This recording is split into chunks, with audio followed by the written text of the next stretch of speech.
А сега, против хипертензија, малку поезија за добра ноќ. Кој ќе паднеме од власт. Кој ќе паднеме од власт, никој нема да ни пушта пораки за нова година. Кој ќе паднеме од власт, месарот наместо телешко ќе ни спакува говецко. Кој ќе паднеме од власт, на улица ќе бегаат од нас како од мрднати.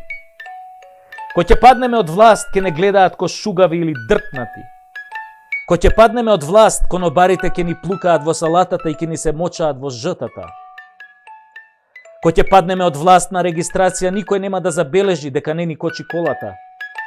Кој ќе паднеме од власт, никој ќе нема цигари да ни донесе. Жените ќе не остават, децата ќе не заборават, комшиите од нас ќе бегаат кога ќе паднеме од власт. Кога ќе паднеме од власт, нема да имаме джандари, нема да имаме суди, нема да имаме криминалци да не чуваат, да се сликаат со нас, како кога бевме на власт. И сите ќе сакаат да не напупат кој ќе паднеме од власт, ќе сакаат да ни го бапнат со сласт, да ни ги земат парите и швалерките, да ни ги конфискуваат зградите, да ни ги соблечат тренерките, панталоните, гачите, да ни се изживуваат силно кој што се изживувавме ние.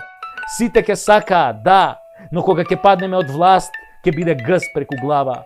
Ќе викаме: Кале, не давај, а на Кале Стојко не му чуе. Земаат ново дете маме да ни расплаче, да не тепа, а да не ни дава да плачеме, кој ќе паднеме од власт. А ќе паднеме од власт, зашто власта не е наша крава, зашто народ зима и народ ја дава, зашто куче маш што јаде на крај стапот го јаде, така тоа бива, кога голем залет земаш, а кратка писта имаш. Кога ќе паднеме од власт, колку заебано ќе биде. Ајде сите на спиење и сонувајте ја Македонија онака како што ја замислувате.